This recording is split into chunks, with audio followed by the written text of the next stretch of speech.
아이고 세상에. 상주가 없어서 어떡해? 하나뿐인 아들이라며? 향 연기 자욱한 장례식장, 텅 빈 상주석을 보며 사람들은 혀를 찼습니다. 어머니는 죄인이 된 심정으로 고개를 숙였습니다. 회사 살리려고 미국 출장 간 아이입니다. 욕하지 말아주세요. 그렇게 아들을 감쌌던 어머니는 몇 시간 뒤 충격적인 진실을 마주하게 됩니다. 아들의 위치는 미국이 아닌 하와이 호놀룰루. 그것도 비즈니스가 아닌 며느리의 친정 식구들과 춤판을 벌이고 있었습니다. 배신감에 치가 떨린 어머니는 조용히 비서에게 전화를 걸었습니다. 최 실장, 지금 당장 그놈들 숨통을 끊어놔. 과연 아들의 하와이 파티는 어떻게 끝이 났을까요? 본격적인 이야기 시작 전 구독과 좋아요 꾹 눌러주시고 지금 어디서 듣고 계신지 댓글로 남겨주세요. 여러분과 반갑게 대화 나누고 싶어요. 그럼 오늘의 사연 지금 시작합니다. 내 남편의 장례식입니다. 향 연기가 자욱한데 상주 자리가 비어 있습니다. 검은 상복을 입은 저는 망부석처럼 서 있습니다. 조문객들이 하나둘 들어옵니다. 남편과 호영호재하던 김 사장이 내 손을 덥석 잡으며 물었습니다. 아이고, 재수씨 이게 무슨 날벼락입니까? 나는 고개를 숙이며 답했습니다. 그러게 말입니다. 건강하던 사람이 이렇게 갑자기 갈 줄 누가 알았겠어요. 김 사장이 두리번거리며 다시 물었습니다. 그런데 상주는 어디 갔습니까? 민석이가 안 보이네. 가슴이 철렁 내려앉았습니다. 벌써 수십 번도 더 들은 질문입니다. 나는 입술을 꽉 깨물며 준비한 거짓말을 내뱉었습니다. 아, 민석이가 지금 미국에 있어요. 김 사장이 눈을 동그랗게 뜨며 되물었습니다. 미국? 아니, 아버지가 돌아가셨는데 미국이라니요? 내 회사 운명이 걸린 중요한 계약 때문에 며칠 전에 출장 갔거든요. 비행기 표를 못 구해서 발인 때나 올 수 있을지 모르겠어요. 김 사장이 혀를 차며 말했습니다. 저런 쯧쯧 아무리 돈이 중요해도 그렇지 하나뿐인 아들이 아비 가는 길을 못 지키다니 형님이 저승에서 통곡하시겠어. 그 말이 비수처럼 가슴에 꽂혔습니다. 얼굴이 화끈거려 견딜 수가 없습니다. 내 남편이 평생을 바쳐 키운 회사를 지키겠다고 간 아들입니다. 적어도 남들에겐 그렇게 보여야 했습니다. 그래야 죽은 남편 얼굴에 먹칠을 안 하니까요. 죄송합니다. 제가 자식을 잘못 키웠나 봅니다.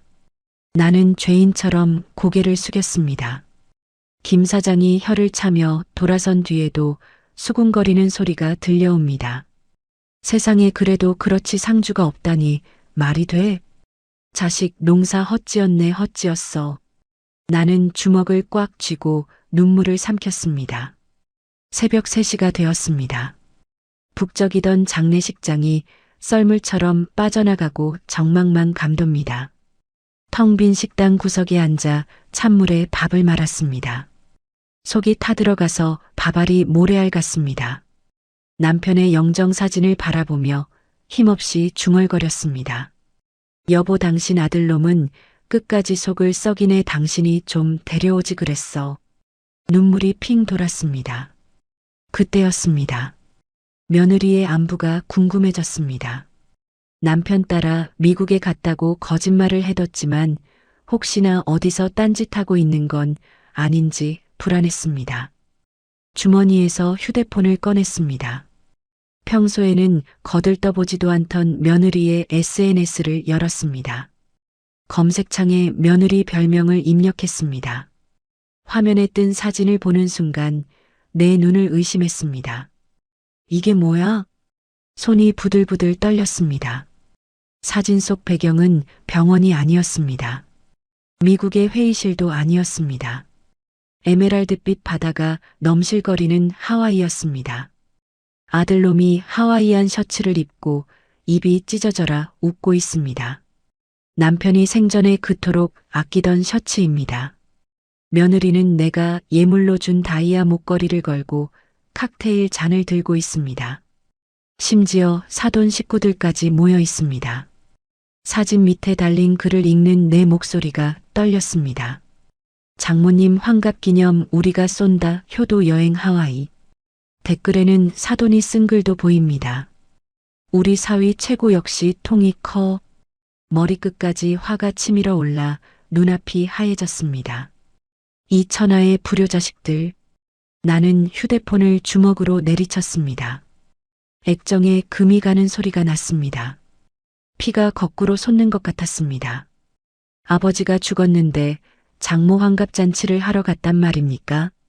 그것도 내 남편이 피땀 흘려번 돈으로 말입니다. 나는 이를 갈며 전화기를 들었습니다. 최 실장 번호를 눌렀습니다. 신호가 2번 울리기도 전에 최 실장이 전화를 받았습니다. 네 사모님 늦은 시간에 무슨 일이십니까? 빈소에 문제라도 생겼습니까? 나는 끓어오르는 분노를 억누르며 낮게 물었습니다. 최 실장 자네 알고 있었지?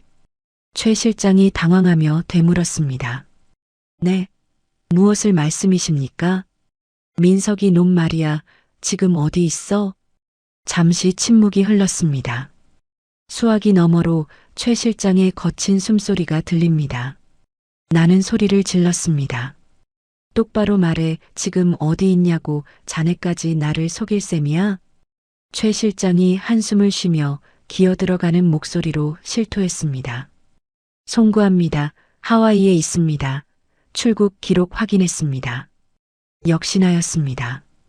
배신감이 온몸을 휘감았습니다. 눈물이 말라버리고 도끼만 남았습니다. 나는 차갑게 명령했습니다. 최 실장 지금 당장 컴퓨터 켜. 네, 지금 새벽입니다만. 새벽이고 뭐고 당장 시행해. 내 말 안 들려? 내 목소리가 텅 빈 장례식장에 쩌렁쩌렁 울렸습니다. 민석이 놈 가지고 나간 법인 카드 며느리, 가족 카드 싹 다 정지시켜. 최 실장이 놀라서 다급하게 물었습니다. 전부 다 말입니까? 지금 현지에 있어서 카드가 막히면 당장 곤란할 텐데요. 곤란하라고 하는 거야. 밥 한 끼도 못 사 먹게 만들어.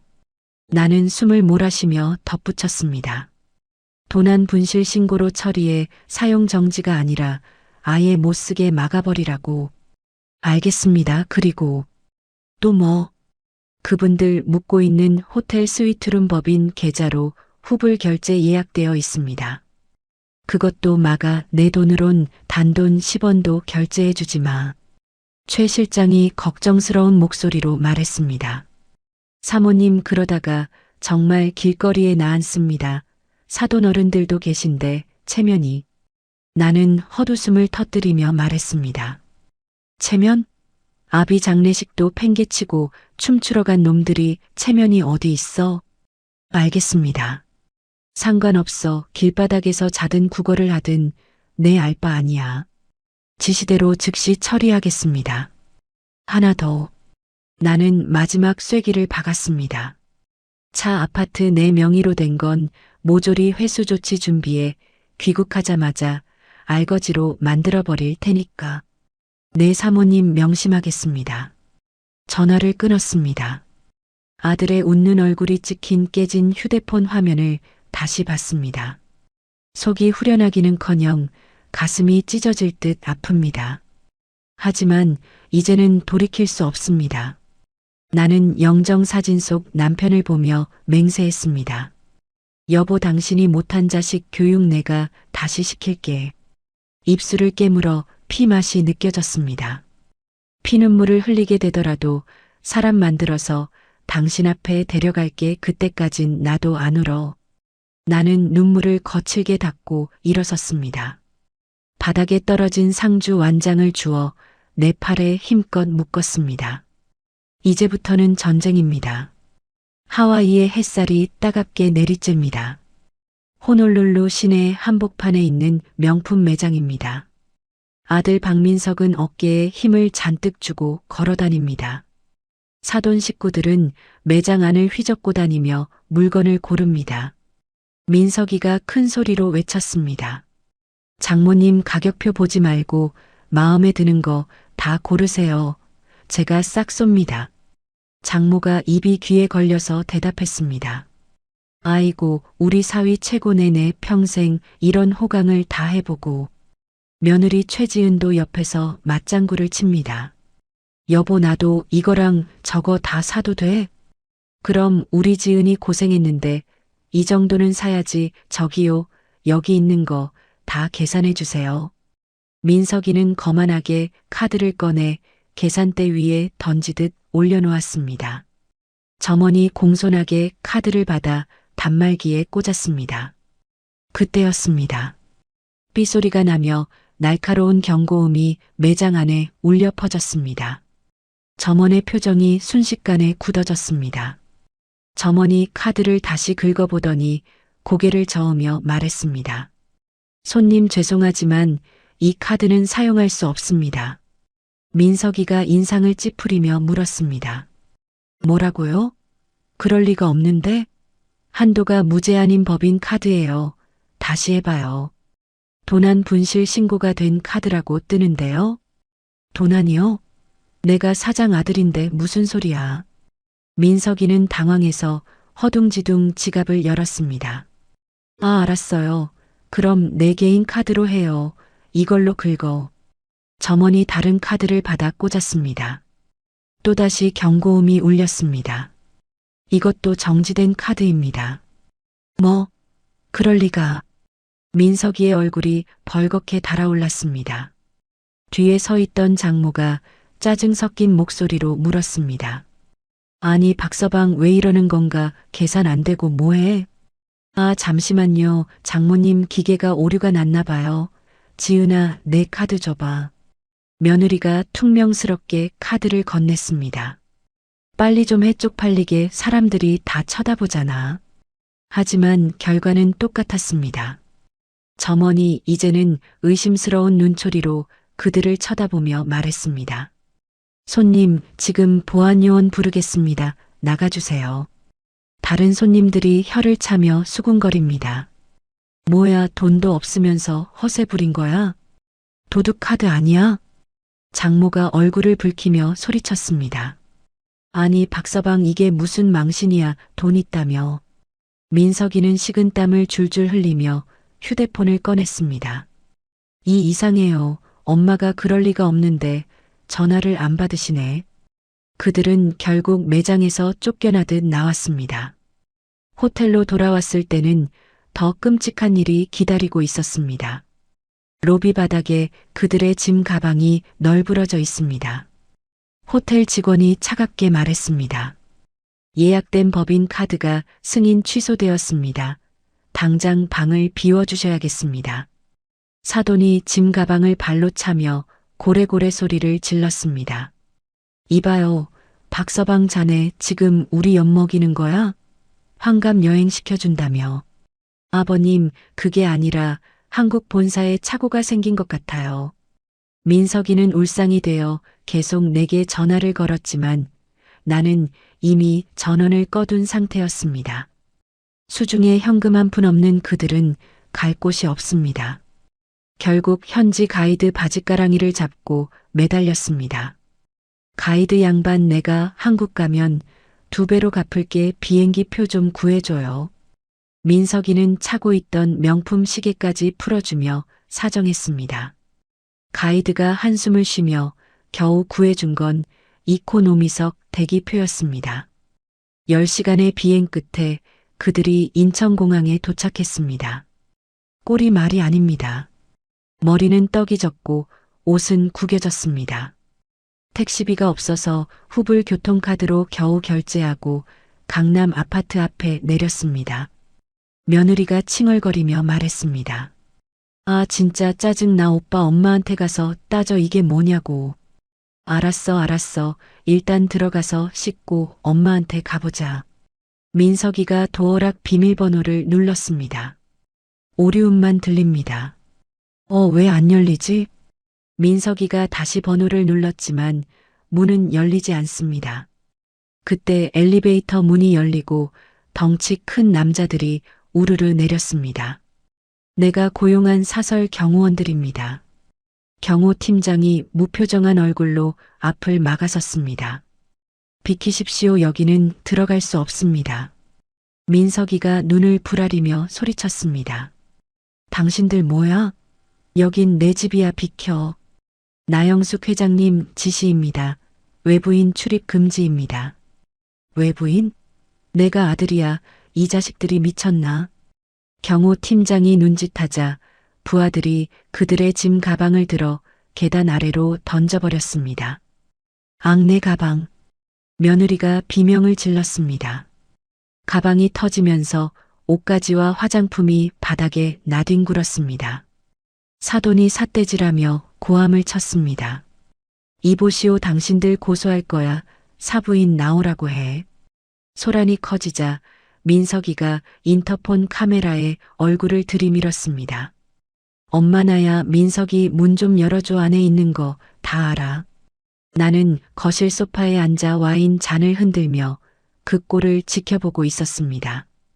인터폰 화면 속 아들의 얼굴은 공포와 분노로 일그러져 있습니다. 나는 천천히 통화 버튼을 눌렀습니다. 누구세요? 내 목소리는 서늘할 정도로 차분했습니다. 민석이가 울먹이며 대답했습니다. 엄마 나야. 왜 비밀번호가 바뀌었어?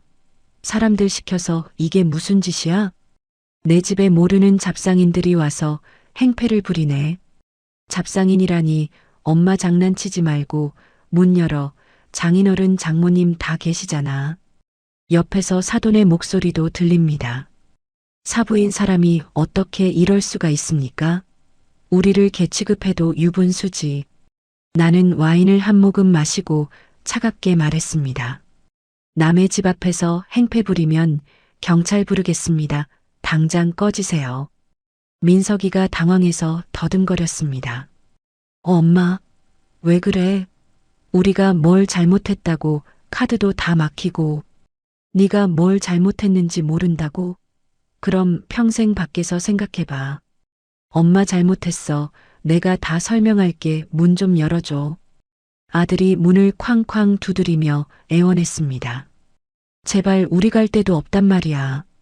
나는 인터폰을 보며 마지막으로 한마디 던졌습니다. 내 돈 없이는 숨도 못 쉬는 놈들이 감히 내 남편 장례식에 똥물을 튀겨? 엄마, 내 놈들 짐은 다 갖다 버렸으니까 알아서 찾아가. 다시는 내 눈에 띄지 마라. 나는 미련 없이 인터폰 코드를 뽑아버렸습니다.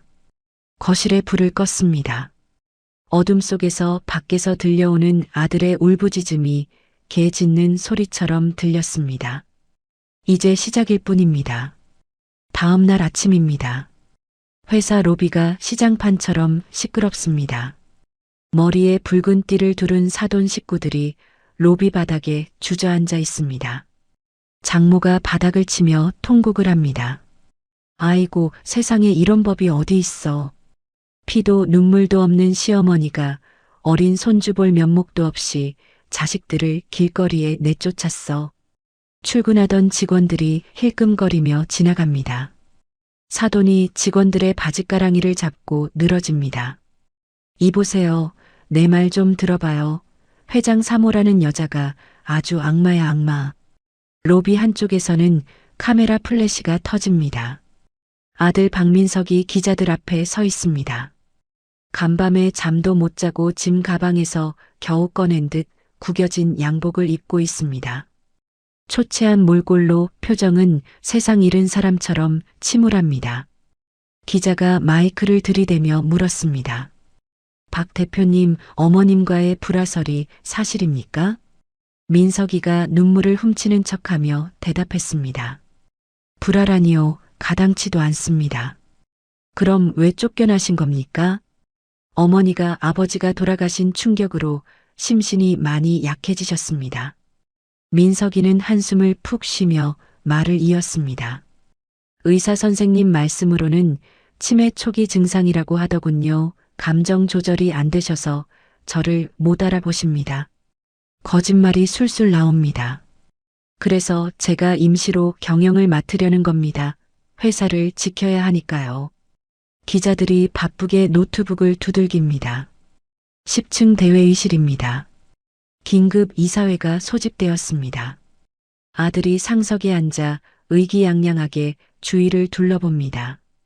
이사들이 웅성거리며 눈치를 봅니다. 민석이가 의사봉을 잡고 말했습니다. 그럼 안건을 상정하겠습니다. 나영숙 이사의 경영권 박탈 및 박민석 임시 대표이사 추대건입니다. 어머니는 현재 정상적인 판단이 불가능하십니다. 동의하십니까?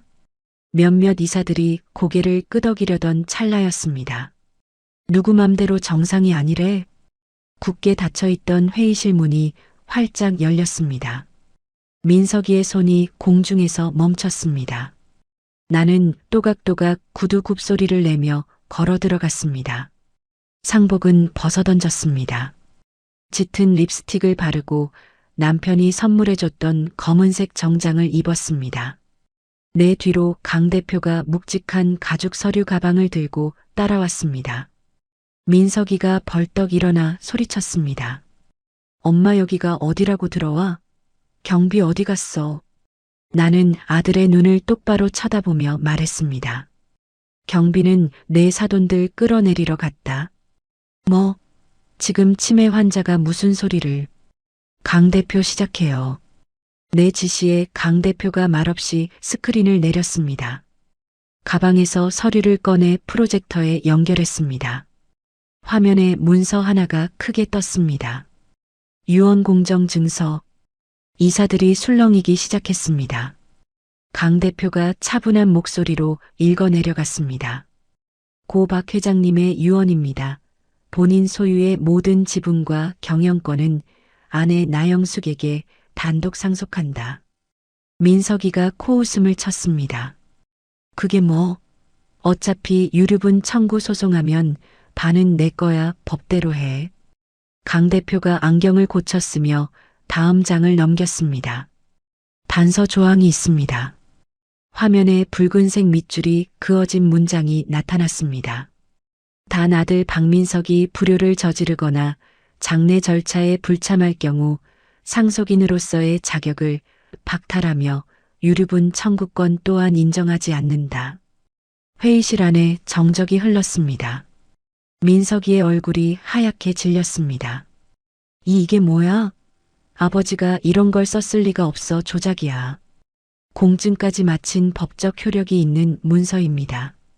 말도 안 돼. 내가 소송 걸 거야. 끝까지 갈 거라고. 아들이 발악하자 강 대표가 한숨을 쉬며 두 번째 봉투를 꺼냈습니다. 소송하셔도 됩니다. 하지만 그 전에 이것부터 보시죠. 강 대표가 서류 뭉치를 아들 앞에 툭 던졌습니다. 봉투에서 사진과 장부 사본이 쏟아져 나왔습니다. 아들의 눈동자가 흔들렸습니다. 이건 페이퍼 컴퍼니 만드셨더군요. 강 대표가 이사들을 향해 설명했습니다. 박민석 씨가 지난 3년간 회사 공금 50억을 횡령했습니다. 그 돈 전부 사돈댁 도박빚 갚고 처남들 외제차 사주는 데 들어갔더군요. 이사들이 경악하며 혀를 찼습니다. 세상에 50억이나? 회사 돈으로 처가 살림을 해줬어? 강 대표가 아들에게 낮게 속삭였습니다. 특정경제범죄 가중처벌법 위반입니다. 이 정도 금액이면 최소 징역 5년은 나오겠네요. 아들의 다리가 후들거렸습니다. 나는 의자에 털썩 주저앉은 아들에게 다가갔습니다. 품에서 미리 준비한 각서 2장을 꺼냈습니다. 경영권 포기 각서, 상속 포기 각서. 나는 만년필 뚜껑을 열어 아들 앞에 놓았습니다. 선택해. 침묵이 흘렀습니다. 지금 당장 여기에 서명하고 빈털터리로 나갈래? 아니면 횡령으로 감옥 가서 콩밥 먹을래? 민석이가 덜덜 떨리는 목소리로 물었습니다. 엄마 나 아들이잖아. 진짜 나 감옥 보낼 거야? 나는 눈 하나 깜짝 안 하고 대답했습니다. 내 아들은 미국 출장 가서 아직 안 왔다. 아들이 입을 다물었습니다. 셋셀 동안 결정해 하나. 강 대표가 휴대폰을 꺼내 경찰서 번호를 누를 준비를 합니다. 둘. 민석이가 비명을 지르듯 외쳤습니다. 알았었으면 되잖았으면. 민석이는 낚아채듯 펜을 잡았습니다. 손이 떨려 글씨가 삐뚤빼뚤합니다. 도장을 찍는 손길에 분노와 억울함이 가득합니다. 다 됐어? 이제 됐냐고. 민석이가 각서를 내던졌습니다. 나는 각서를 집어들어 확인하고는 강 대표에게 건넸습니다. 잘 보관하세요. 그리고 이사들을 향해 돌아섰습니다. 보셨습니까? 박민석 씨는 경영권과 상속을 모두 포기했습니다. 이사들이 일제히 자리에서 일어나 나에게 고개를 숙였습니다. 회장님, 앞으로 잘 부탁드립니다. 현명한 결단이십니다. 나는 보안팀을 호출했습니다. 이 외부인 당장 끌어내. 건장한 보안 요원들이 아들의 양팔을 붙잡았습니다. 나 이거 안 나? 내가 누군 줄 알고. 아들이 질질 끌려나가며 악을 썼습니다. 두고 봐. 내가 가만히 있을 것 같아? 엄마 후회하게 만들 거야. 회의실 문이 닫히고 복도에서 아들의 고함이 멀어져 갑니다. 나는 상석에 앉아 의사봉을 잡았습니다. 차가운 나무 감촉이 손에 전해집니다. 이사들이 숨을 죽이고 나를 바라봅니다. 나는 또렷한 목소리로 선언했습니다. 오늘부터 이 회사의 주인은 그리고 이 집안의 가장은 나영숙입니다. 의사봉 소리가 회의실을 쩌렁쩌렁 울렸습니다. 아들과의 전쟁 같은 하루가 지났습니다. 변호사 사무실에서 막 도장을 찍고 나오는 길입니다. 법적으로 모든 정리가 끝났지만 마음은 천근만근입니다. 수행원들을 먼저 보내고 혼자 걷기 시작했습니다. 빌딩 숲 사이로 찬바람이 붑니다. 뱃속이 텅 빈 것처럼 허전합니다. 어지러워서 휘청거리던 찰나였습니다. 코끝에 익숙한 냄새가 스쳤습니다. 투박하고 구수한 순대 국밥 냄새입니다. 나도 모르게 발걸음이 멈췄습니다. 30년 전이 떠오릅니다. 남편과 둘이서 작은 봉제 공장을 하던 시절입니다. 밤새 미싱을 돌리고 새벽 4시에 퉁퉁 부은 눈으로 찾아가던 허름한 국밥집. 그때 그 냄새와 똑같습니다. 여보, 이거 먹고 힘내자. 우리가 꼭 성공해서 아들놈 호강시켜주자. 남편이 깍두기를 내 밥숟가락 위에 올려주며 하던 말이 귓가에 맴돕니다. 나는 홀린 듯 골목 안쪽으로 들어갔습니다. 할머니 손맛이라는 낡은 간판이 보입니다. 가게 문을 열자 뿌연 김이 안경을 가립니다. 어서 오세요. 편하신데 앉으세요. 주방에서 들려오는 목소리가 씩씩합니다. 자리에 앉아 주위를 둘러봤습니다. 젊은 여사장이 혼자서 뚝배기를 나르고 있습니다. 그런데 그녀의 등 뒤가 불룩합니다. 포대기입니다. 어린 아기가 칭얼거리자 사장이 등을 토닥이며 달랩니다. 아고, 우리 예쁜이 조금만 참자, 엄마가 금방 우유 줄게. 땀을 뻘뻘 흘리며 일하는 그녀의 모습에서 내 젊은 날이 겹쳐 보였습니다. 나도 그랬습니다. 민석이를 업고 공장 바닥을 기어다니며 일했습니다. 가슴 한구석이 욱신거립니다. 여기 국밥 하나 주세요. 네, 금방 나옵니다. 보글보글 끓는 뚝배기가 내 앞에 놓였습니다. 국물을 한 숟가락 뜨자 뜨거운 기운이 식도를 타고 내려갑니다. 얼었던 몸이 녹으면서 눈물이 왈칵 쏟아질 것 같았습니다. 밥을 말아 허겁지겁 먹었습니다. 사장이 깍두기 접시를 리필해주며 말을 건넸습니다. 손님 입에 맞으세요? 제가 새벽부터 직접 삶은 고기예요. 그녀의 손을 봤습니다. 물에 불어서 거칠고 굳은 살이 박혀 있습니다. 맛있네요. 정말 맛있어요. 감사합니다. 많이 드세요. 그녀가 싱긋 웃는데 눈가에 그늘이 보입니다. 계산대 옆에 밀린 고지서들이 쌓여 있습니다. 아기 분유통은 바닥이 보입니다. 나는 지갑을 열어 현금을 꺼냈습니다. 저기 사장님 혹시 혼자 아이 키우시나요? 사장이 당황하며 머리를 극적였습니다. 아, 네, 그렇게 됐네요. 애 아빠가 사고로 일찍 가서요. 담담하게 말하지만 목소리가 떨립니다. 힘드시겠어요. 괜찮습니다. 이 녀석 보면 힘이 나니까요. 제가 더 열심히 살아야죠.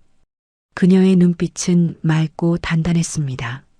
내 아들놈은 부모 돈만 믿고 흥청망청 살았는데 이 젊은 엄마는 맨주먹으로 세상을 버티고 있습니다.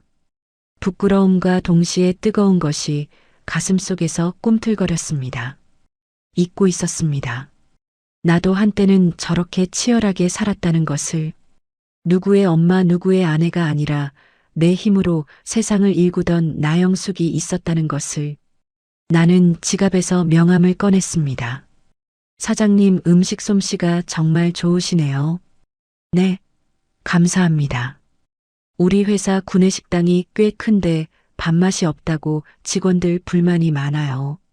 사장이 눈을 동그랗게 떴습니다. 혹시 위탁 운영해 보실 생각 없으세요? 제가 전폭적으로 지원해 드릴게요. 저 정말입니까? 제가 감히. 할 수 있어요. 그 성실함이면 충분해요. 이 명함으로 연락 주세요. 나는 멍하니 서 있는 그녀의 손에 명함을 쥐어주고 가게를 나왔습니다. 발걸음이 한결 가벼워졌습니다. 국밥 한 그릇이 내 안에 무언가를 깨웠습니다. 나는 곧장 백화점으로 향했습니다. 직원에게 말했습니다. 제일 좋은 원단으로 맞춤 정장 5벌 해주세요. 구두도 굽 높은 걸로. 거울 속에 비친 내 모습은 초라한 늙은이가 아니었습니다. 눈빛이 살아있습니다. 다음 날 아침입니다. 회장 취임식장입니다. 수많은 카메라 플래시가 터집니다. 나는 머리를 단정하게 올리고 짙은 감색 정장을 입고 단상에 올랐습니다. 준비된 원고는 보지 않았습니다. 마이크를 잡고 정면을 응시했습니다. 반갑습니다. 신임 회장 나영숙입니다. 목소리에 힘이 실렸습니다. 많은 분이 우려하시는 것 잘 압니다. 평생 살림만 하던 아줌마가 뭘 알겠냐고 하시겠죠. 장내가 조용해졌습니다. 하지만 저는 남편과 함께 이 회사의 첫 벽돌을 쌓은 사람입니다. 누구보다 이 회사의 가치를 잘 압니다. 나는 주먹을 불끈 쥐었습니다. 투명하게 그리고 정직하게 경영하겠습니다. 지켜봐 주십시오. 박수가 터져 나왔습니다. 첫 임원 회의 시간입니다. 분위기가 냉랭합니다. 재무이사가 비웃는 표정으로 복잡한 재무제표를 내밀었습니다. 회장님, 이번 분기 영업이익률과 부채 비율에 대한 분석입니다만 이해가 되실지 모르겠습니다. 숫자가 빼곡합니다. 나를 시험하려는 게 뻔합니다. 나는 돋보기를 쓰고 장부를 훑어봤습니다. 빨간 펜을 꺼내 한 곳을 동그라미 쳤습니다. 이사님, 여기 접대비 항목이 왜 이렇게 높습니까? 아, 그건 영업활동에 필요한. 지난달보다 300%나 뛰었네요. 거래처는 그대로인데? 재무이사가 당황해서 말을 더듬습니다. 그게. 그리고 여기 원자재 매입단가 시장 가격보다 15% 비싸게 책정되어 있네요. 하청업체 어디입니까? 사돈댁 회사입니까? 회의실에 찬물을 끼얹은 듯 정적이 흘렀습니다. 나는 안경을 벗어 책상 위에 탁 놓으며 일갈했습니다. 내가 집에서 콩나물 값이나 깎고 살았다고 회사 장부 볼 줄 모를 거라고 생각했습니까? 임원들이 헛기침하며 자세를 고쳐 앉습니다. 등에 식은땀이 흐르는 게 보입니다. 앞으로 내 눈 속일 생각 마세요. 이런 하나까지 다 체크할 겁니다. 강 대표가 내 옆에서 흐뭇한 미소를 짓고 있습니다. 최 실장은 아들 측이 심어둔 스파이 직원 명단을 들고 들어왔습니다. 회장님, 정리 대상 명단입니다. 인사팀으로 넘겨요. 원칙대로 처리하세요. 밤이 깊었습니다. 모두가 퇴근한 텅 빈 회장실입니다. 거대한 통유리창에 내 모습이 비칩니다. 더 이상 누군가의 그림자가 아닙니다. 당당한 기업의 오너가 서 있습니다. 나는 책상 위에 놓인 가족사진 액자를 엎어버렸습니다. 만년필을 들어 결제 서류에 힘주어 서명했습니다. 회장 나영숙. 글씨가 춤을 춥니다. 이제야 비로소 내 이름 석자를 찾았습니다. 결전의 날이 밝았습니다. 호텔 그랜드 볼룸 앞에는 전운이 감돕니다. 입구부터 검은 양복을 입은 덩치들이 벽을 치고 서 있습니다. 아들 박민석과 사돈이 고용한 용역 깡패들입니다. 험상궂은 얼굴로 주주들의 입장을 방해하고 있습니다. 여기서부터는 통제구역입니다. 돌아가세요. 한 소액 주주가 항의합니다. 내 주식 가지고 내가 회의 참석하겠다는데 당신들이 뭔데 막아? 용역이 주주의 어깨를 밀치며 위협합니다. 시끄러워 좋은 말 할 때 꺼지라고. 그 광경을 지켜보던 내 눈썹이 꿈틀거렸습니다. 나는 최 실장에게 눈짓했습니다. 치워. 최 실장이 무전기에 대고 짧게 말했습니다. 진입해. 비상구와 엘리베이터에서 사복 경찰과 우리 회사 보안팀이 쏟아져 나왔습니다. 순식간에 상황이 역전되었습니다. 업무방해 혐의로 전원 연행해 경찰들이 용역들을 제압해 바닥에 눕혔습니다. 입구가 뚫리자 겁에 질려 있던 주주들이 안도의 한숨을 쉬며 입장합니다. 나는 옷매무새를 다듬고 당당하게 회의장 안으로 걸어 들어갔습니다. 단상 아래에 앉아있던 아들의 눈이 휘둥그레집니다. 엄마, 저 깡패들 다 어디 갔어? 나는 아들을 투명 인간 취급하며 단상 위로 올라갔습니다. 마이크 앞에 섰습니다. 장내가 물을 끼얹은 듯 조용해졌습니다. 나는 주주들을 천천히 둘러보며 입을 열었습니다. 안녕하십니까? 회장 나영숙입니다.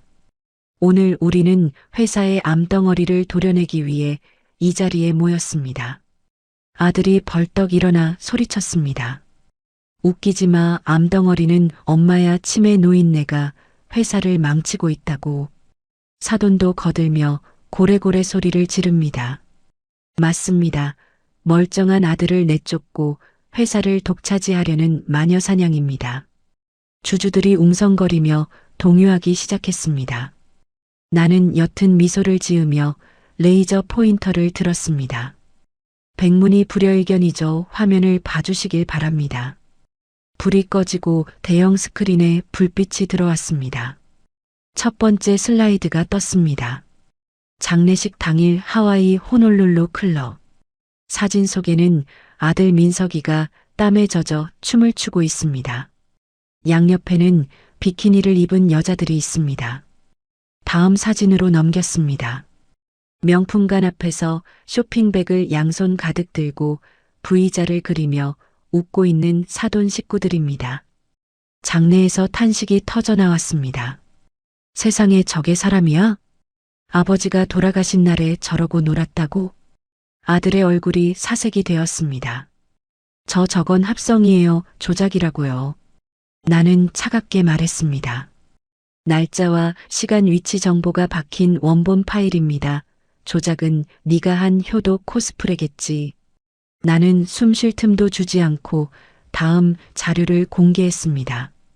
그리고 여기 우리 회사를 좀먹는 진짜 증거가 있습니다. 화면에 복잡한 엑셀 파일과 통장 거래 내역이 떴습니다. 제 사돈이 운영하는 하청업체와의 거래 내역입니다. 납품 단가를 20% 부풀려 계약하고 그 차액을 뒷돈으로 챙겼습니다. 녹취록이 재생되었습니다. 사돈의 목소리야. 박서방 이번에 3억만 더 땡겨줘 자네. 엄마는 까막눈이라 장부 볼 줄 몰라 하하. 사돈의 웃음소리가 스피커를 찢을 듯이 울려 퍼졌습니다. 주주들의 인내심이 바닥났습니다. 저런 도둑놈들을 봤나? 내려와. 당장 내려와. 격분한 주주들이 들고 있던 물병을 아들과 사돈을 향해 던졌습니다. 퍽퍽. 아들이 머리를 감싸쥐고 비명을 질렀습니다. 아, 엄마 나 좀 살려줘. 사람들이 미쳤나 봐. 사돈은 멱살을 잡혀 흔들리고 있습니다. 나는 단상 아래에 대기하고 있던 지능범죄수사대 팀장에게 신호를 보냈습니다. 형사들이 들이닥쳤습니다. 김철수 씨 특정경제범죄 가중처벌법 위반 및 업무상 배임 혐의로 긴급 체포합니다. 형사들이 사돈의 손목에 수갑을 채웠습니다. 이거 나 내가 누군 줄 알아? 박서방 뭐해? 나 좀 구해봐. 사돈이 발버둥 쳤지만 건장한 형사들에게 질질 끌려나갔습니다. 회의장은 아수라장이 되었습니다. 아들 민석이는 바닥에 주저앉아 덜덜 떨고 있습니다. 모든 게 끝났다는 걸 직감한 눈빛입니다. 나는 천천히 단상에서 내려와 아들 앞으로 다가갔습니다. 아들이 내 바짓단을 잡으려 손을 뻗었습니다. 엄마 내가 잘못했어. 장인어른이 시켜서 그런 거야. 난 몰랐어. 비겁합니다. 끝까지 남 탓입니다. 나는 한 걸음 뒤로 물러서며 그의 더러운 손길을 피했습니다. 그리고 허리를 굽혀 아들의 귓가에 작게 속삭였습니다. 이게 네가 선택한 결과다. 아들이 입을 벌린 채 나를 봅니다. 달게 받아라. 나는 미련 없이 돌아섰습니다. 다시 단상에 오른 나는 의사봉을 들었습니다. 박민석 대표이사 해임안 그리고 저 나영숙의 회장 유임안에 대해 표결하겠습니다. 결과는 볼 것도 없었습니다. 만장일치로 가결되었음을 선포합니다. 의사봉 소리가 통쾌하게 울려 퍼졌습니다. 주주들이 기립박수를 보냈습니다. 나는 그 환호 속에서 쓸쓸함을 느꼈습니다. 모든 소란이 정리된 저녁입니다. 나는 수행원들을 물리치고 홀로 차를 몰았습니다. 도심을 벗어나 한적한 교회로 달렸습니다. 남편과 노후를 보내기로 약속했던 별장입니다. 도착하자마자 붉은 노을이 나를 반깁니다. 테라스 의자에 앉아 와인 한 병을 땄습니다. 잔을 2개 꺼냈습니다. 하나는 내 앞에, 하나는 빈 의자 앞에 놓았습니다. 와인을 따르는 소리가 유난히 크게 들립니다. 여보 보고 있어? 허공에 대고 말을 걸었습니다. 당신 회사 내가 지켰어. 그리고 당신 아들 내가 쫓아냈어. 목이 메어옵니다. 평생 느껴본 적 없는 짜릿한 승리감과 해방감이 밀려옵니다. 하지만 동시에 가슴 한가운데 구멍이 뚫린 듯 찬바람이 듭니다. 이게 내가 원하던 결말일까요? 가족을 내 손으로 잘라낸 기분은 생각보다 더 아리고 쓰라립니다. 나는 와인을 단숨에 들이켰습니다. 알코올 기운이 식도를 타고 뜨겁게 내려갑니다. 여보 나 잘했지? 응, 잘했다고 말 좀 해봐. 대답 없는 노을만 붉게 타들어갑니다. 나는 빈 잔을 만지작거리며 눈을 감았습니다. 이제 당신도 편히 쉬어 나도 좀 쉬고 싶다. 긴장이 풀리면서 깊은 피로가 몰려왔습니다. 그때였습니다. 와인 잔을 테이블에 내려놓으려던 순간이었습니다. 갑자기 뒷목이 뻣뻣해집니다. 마치 전기가 흐르는 것처럼 찌릿합니다. 신음할 새도 없이 머릿속에서 폭탄이 터졌습니다. 누군가 쇠망치로 내 뒤통수를 전력으로 내리친 것 같은 끔찍한 통증입니다. 눈앞이 핑 돌며 세상이 빙글빙글 돕니다. 손에 힘이 빠져 와인 잔을 놓쳤습니다. 쨍그랑 유리 조각이 바닥에 흩어집니다. 붉은 와인이 카펫을 적시며 핏물처럼 번져나갑니다. 나는 가슴을 부여잡고 바닥으로 고꾸라졌습니다. 숨이 쉬어지지 않습니다. 의식이 흐려지는 와중에 남편의 목소리가 들리는 것 같습니다. 영수가 아직 올 때 아니야, 일어나. 그리고 세상이 암전되었습니다.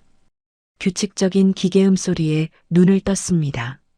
소독약 냄새가 코를 찌릅니다. 눈을 뜨니 하얀 천장이 보입니다. 온몸에 줄이 주렁주렁 매달려 있습니다. 입에는 산소호흡기가 씌워져 있어 말을 할 수가 없습니다. 옆에 서 있던 의사가 다급하게 내 동공을 확인합니다. 회장님, 제 말 들리십니까? 눈 좀 깜빡여 보세요. 나는 힘겹게 눈꺼풀을 움직였습니다. 의사가 안도의 한숨을 쉬며 심각한 표정으로 말했습니다. 천만다행입니다. 별장 관리인이 조금만 늦게 발견했으면 큰일 날 뻔했습니다. 나는 쉰 목소리로 물었습니다. 내내가 왜? 뇌동맥류입니다. 뇌혈관이 풍선처럼 부풀어 올라 터지기 직전이에요. 극심한 스트레스가 원인입니다. 당장 수술하지 않으면 생명이 위험합니다. 절대 안정하셔야 해요. 의사는 당장 수술실 잡으라며 간호사들에게 소리쳤습니다. 그때였습니다. 병실 벽에 걸린 TV에서 뉴스 속보가 흘러나왔습니다. 속보 박민석 전 대표 수백억대 불법 코인 사기 혐의. 나는 내 귀를 의심했습니다. 떨리는 손으로 리모컨을 찾아 볼륨을 높였습니다. 앵커의 목소리가 비수처럼 날아와 박힙니다. 해임된 박민석 씨가 수개월 전부터 어머니인 나영숙 회장의 이름을 팔아 불법 다단계 코인 사업을 벌인 것으로 드러났습니다. 화면에 나영숙 코인이라는 로고가 뜹니다. 내 사진과 회사 로고가 무단으로 도용되어 있습니다. 앵커가 말을 이었습니다. 박 씨는 투자자들에게 매달 고수익을 약속했으나 최근 자금줄이 막히면서 배당금 지급이 중단되었습니다. 심장이 쿵 내려앉았습니다. 내가 아들의 카드를 정지시키고 계좌를 동결한 것. 그것이 기폭제였습니다. 엄마 돈을 몰래 빼돌려 투자자들에게 이자를 주는 척하며 돌려막기를 하고 있었던 겁니다. 그런데 내가 돈줄을 끊어버리니 폰지 사기의 실체가 만천하에 드러난 것입니다. 피해자만 수천 명, 피해액은 수백억 원에 달할 것으로 보입니다. 화면이 전환되었습니다. 우리 회사 본사 앞이 아니라 내가 입원한 병원 로비입니다. 머리띠를 두른 사람들이 피켓을 들고 아수라장을 만들고 있습니다. 사기꾼 아들 둔 나영숙 회장은 책임져라. 내 돈 내놔라 믿고 투자했는데 이게 무슨 날벼락이냐. 피해자들이 병원 보안 요원들과 몸싸움을 벌이며 드러눕습니다. 확성기 소리가 창문을 뚫고 병실까지 들려옵니다. 나영숙 나와라. 아들 뒤에 숨지 말고 나와. 나는 산소호흡기를 뜯어내듯 벗어버렸습니다. 가슴이 터질 것 같아 숨을 쉴 수가 없습니다. 으악. 나도 모르게 비명이 터져 나왔습니다. 믿었던 아들입니다. 아무리 못나고 철이 없어도 범죄자는 아니길 바랐습니다. 그런데 내 이름을 팔아 사기를 쳤습니다. 평생을 바쳐 짹짹이처럼 일궈온 내 명예를 아들놈이 시궁창에 처박았습니다. 몸이 아픈 건 아무것도 아닙니다. 마음이 갈기갈기 찢겨나갑니다. 병실 문이 열리고 최 실장이 들어왔습니다. 그의 얼굴이 흑빛입니다. 사사모님 뉴스 보셨습니까? 나는 헐떡이며 물었습니다. 민석이 그놈 지금 어디 있어? 최 실장이 고개를 떨구며 대답했습니다. 도주했습니다. 뭐? 경찰이 자택을 급습했지만 이미 튀었습니다. 대포폰을 쓰고 있어서 추적이 쉽지 않습니다. 당장 잡아오라고. 투자금을 현금화해서 미랑 브로커와 접촉하고 있다는 첩보가 있습니다. 중국으로 뜨려는 것 같습니다. 눈앞이 캄캄해집니다. 아들이 해외로 도망치면 모든 책임은 내가 져야 합니다. 회사는 부도 위기에 몰릴 것이고 나는 사기꾼의 어미로 평생 손가락질 받으며 살다 죽을 것입니다. 전화기가 쉴 새 없이 울립니다. 이사회 주주들 거래처 사장 들릴 겁니다.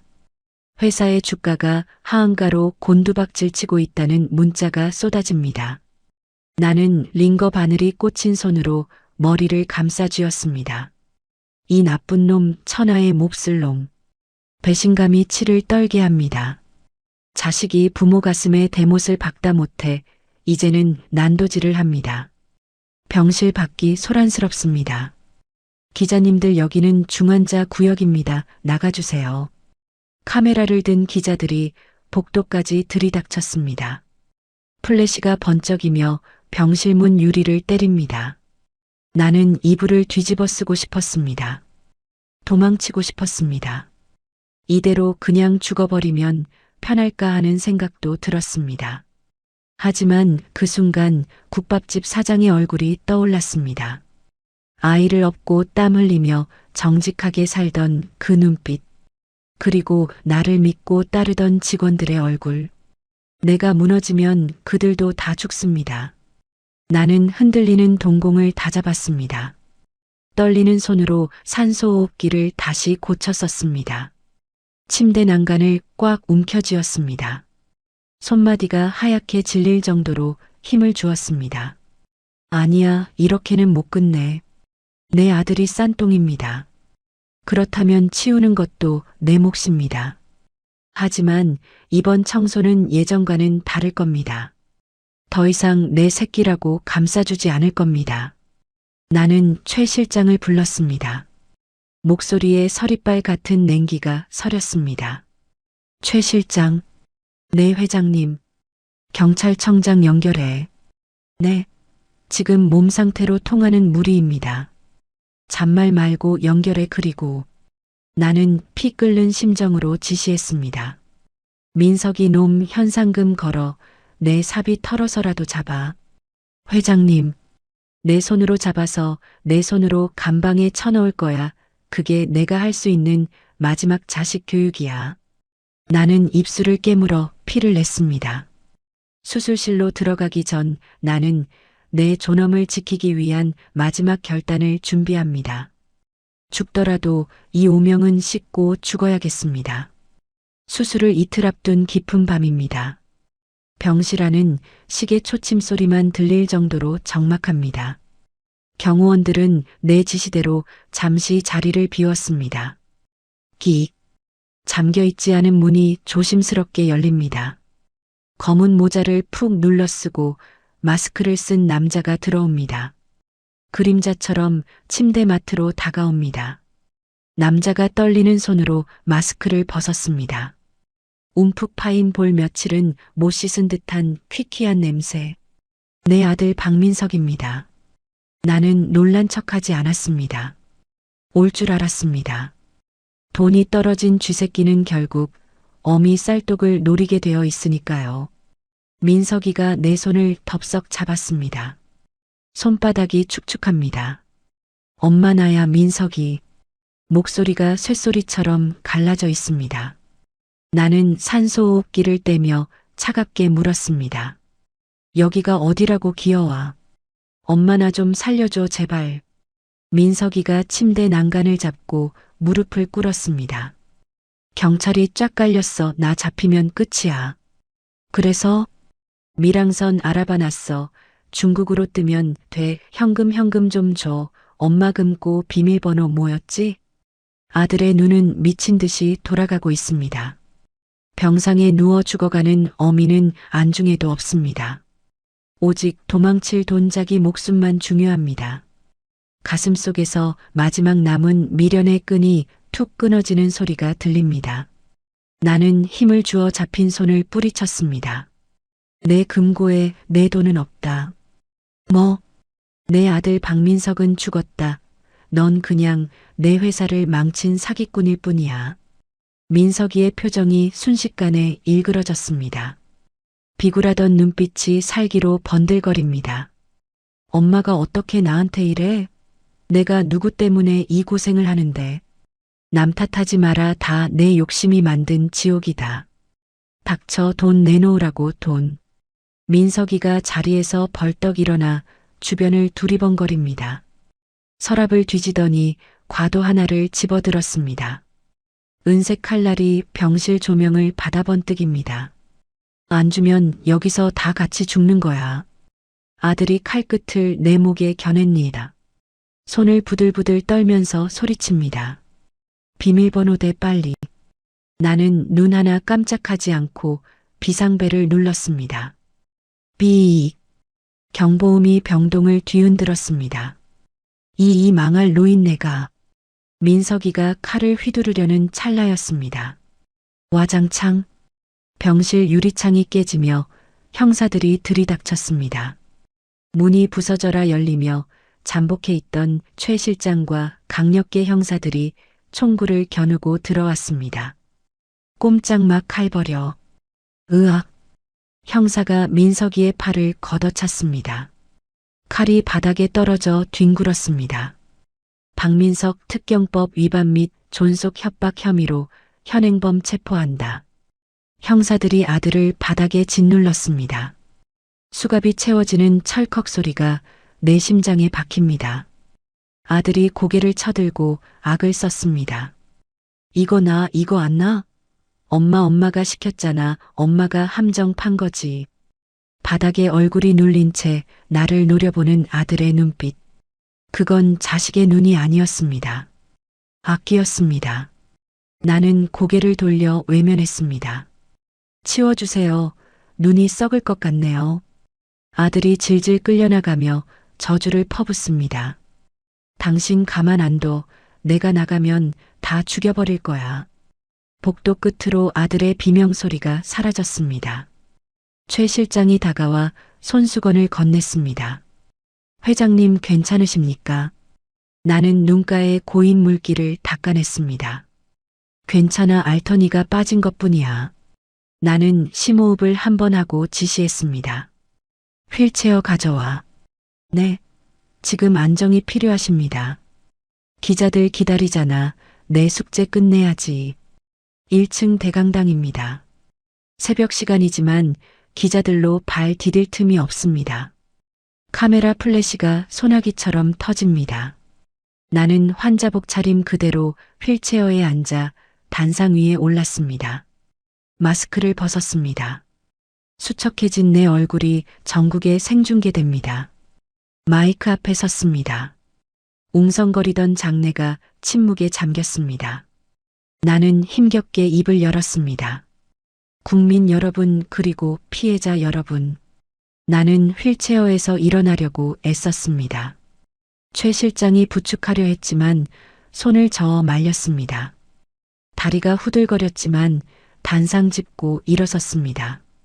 갑자기 머리가 핑 돌며 코피가 주르륵 흘러내려 환자복 위로 떨어졌습니다.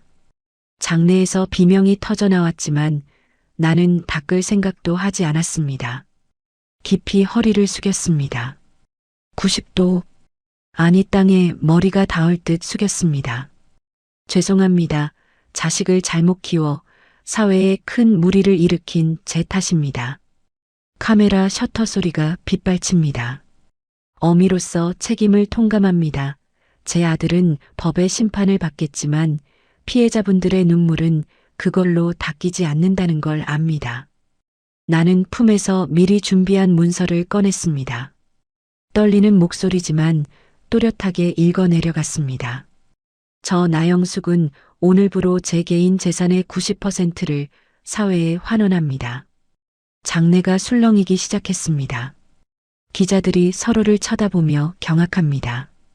이 기금은 이번 코인 사기 사태의 피해자들을 전액 구제하는데 최우선으로 쓰일 것입니다. 그리고 남은 돈은 저처럼 홀로 아이를 키우는 싱글맘들의 자립을 위해 쓰겠습니다. 나는 다시 한번 고개를 숙였습니다. 제 아들의 죄를 돈으로 덮으려는 게 아닙니다. 최소한의 도리라도 하고 싶었습니다. 부디 용서해 주십시오. 여기저기서 훌쩍이는 소리가 들립니다. 맨 앞줄에 앉아있던 피해자 대표가 단상으로 뛰어 올라왔습니다. 경호원들이 막으려 했지만 내가 손짓했습니다. 그녀는 내 손을 잡고 오열했습니다. 회장님 감사합니다. 정말 감사합니다. 나를 향해 쏟아지던 비난의 화살이 눈 녹듯 사라졌습니다.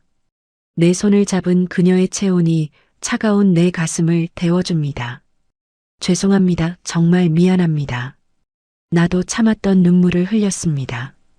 이건 회장으로서의 사과가 아닙니다. 죄인된 어미로서 흘리는 참회의 눈물입니다. 기자회견이 끝났습니다. 뉴스는 도배되었습니다. 나영숙 회장의 통 큰 결단 진정한 노블레스 오블리주. 비난 댓글은 사라지고 응원의 메시지가 쇄도합니다. 회사의 주가가 시간 외 거래에서 상한가를 기록했다는 보고가 들어옵니다. 아들은 구속 수감되었습니다.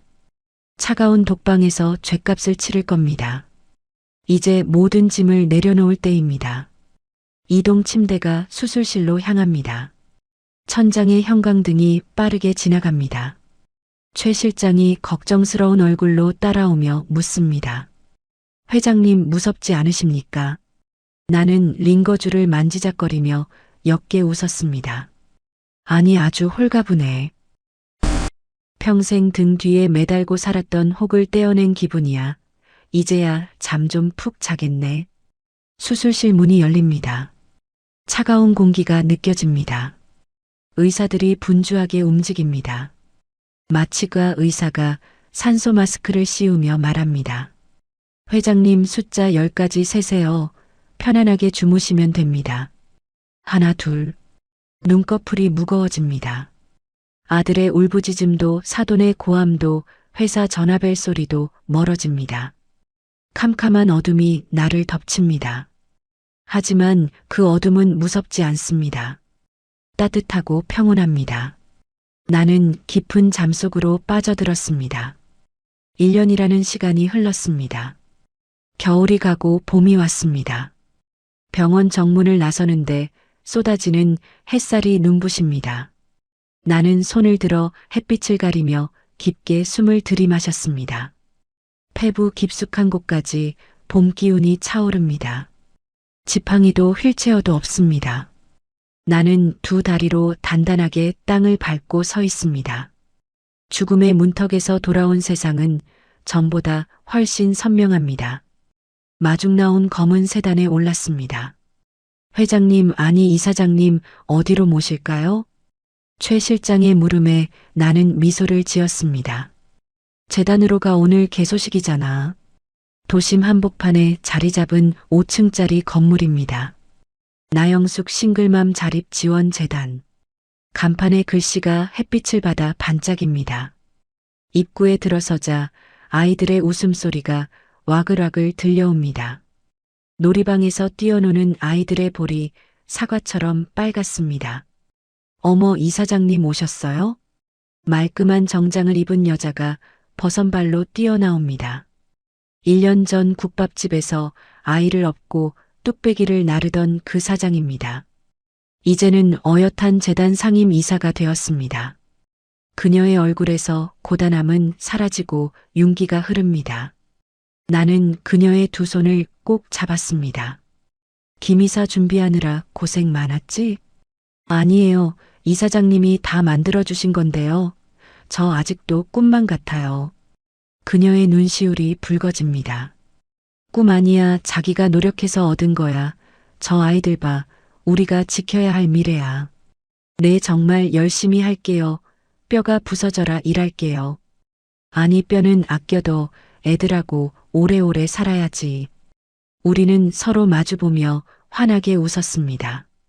내 돈이 허세 부리는 며느리의 명품 가방이 아니라 누군가의 희망이 되었습니다. 돈은 이렇게 쓰는 겁니다. 가슴이 벅차오릅니다. 오후에는 회사로 향했습니다. 회장실 짐을 정리하는 날입니다. 책상 위에 놓인 명패를 쓰다듬었습니다. 명예회장 나영숙. 이제 실무는 강 대표에게 모두 넘겼습니다. 강 대표가 결제 서류 뭉치를 들고 들어왔습니다. 회장님 마지막 결제 부탁드립니다. 강 대표나 이제 회장 아니야. 그냥 뒷방 늙은이지. 무슨 말씀으려 회장님은 영원한 이 회사의 기둥이십니다. 나는 만년필을 들어 마지막 서명을 마쳤습니다. 부탁해요. 내 남편이 그리고 내가 평생 바친 회사야 직원들 밥줄 끊기는 일 없게 해줘요.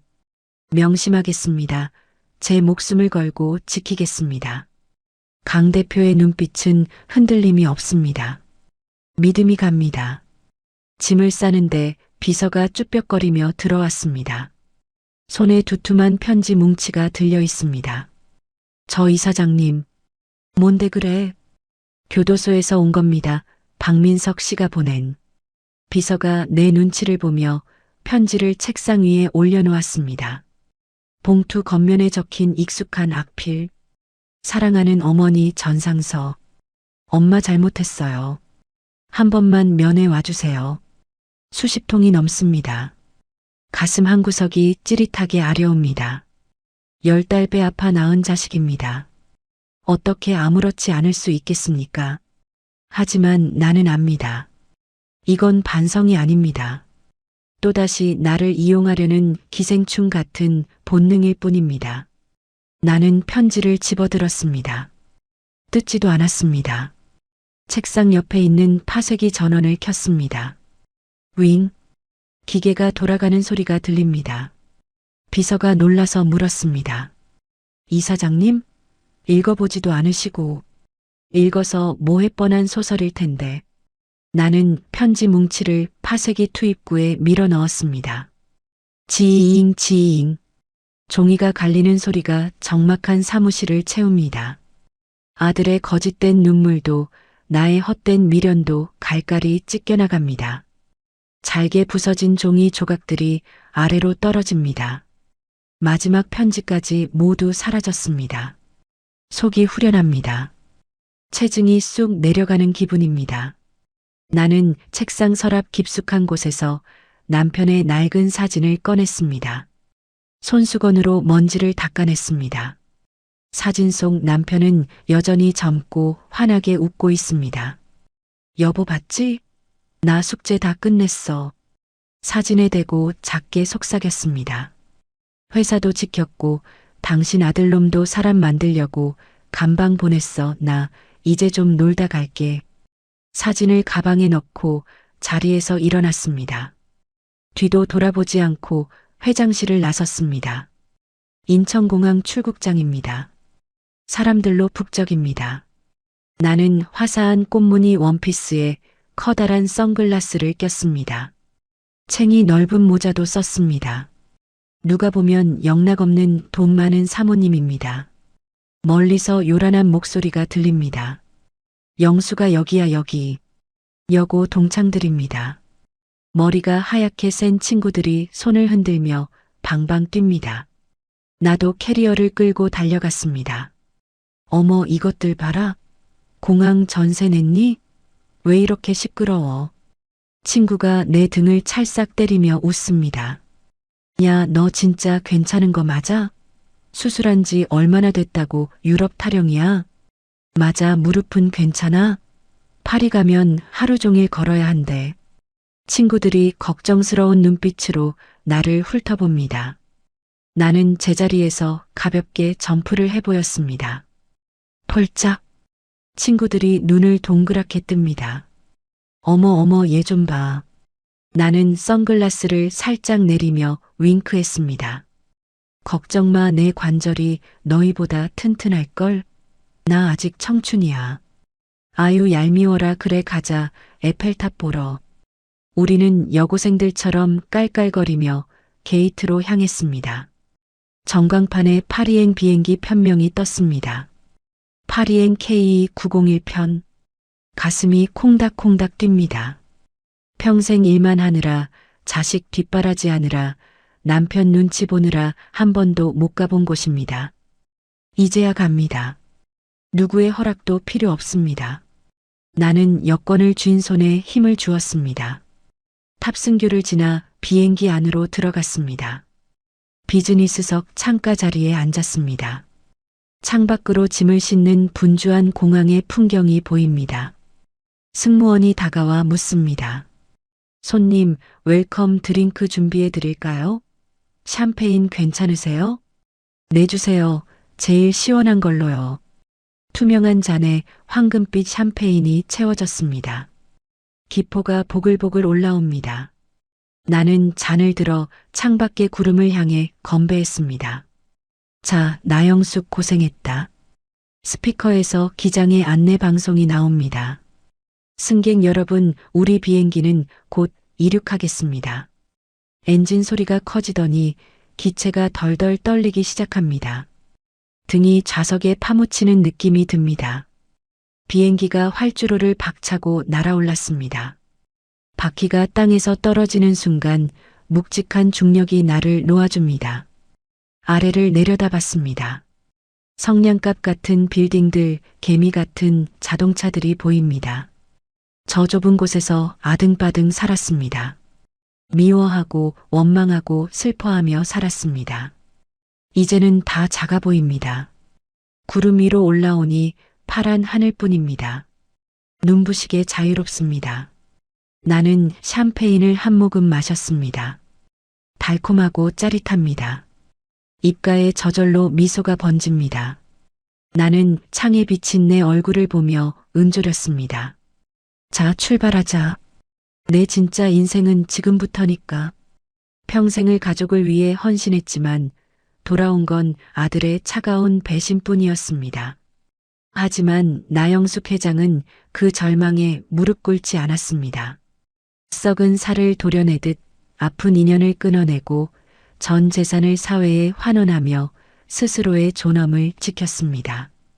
인천공항에서 내 진짜 인생은 지금부터라고 외치며 환하게 웃던 그녀의 모습, 참으로 통쾌하면서도 가슴 한구석이 뭉클해지는 순간이었습니다. 혹시 여러분도 가족 때문에 혹은 지나간 세월 때문에 정작 나 자신은 뒷전으로 미루고 계시지는 않은지요. 늦은 때란 없습니다. 나영숙님처럼 오늘이 내 인생의 가장 젊은 날임을 잊지 마시고 이제는 온전히 나를 위해 당당하게 웃으셨으면 좋겠습니다. 그녀의 파리 여행이 행복하길, 그리고 여러분의 내일도 저 황금빛 노을처럼 아름답게 빛나길 진심으로 응원합니다. 이야기를 끝까지 들어주신 분이 계시다면 잘 들었다고 구독과 댓글 하나만 남겨주세요. 감사합니다.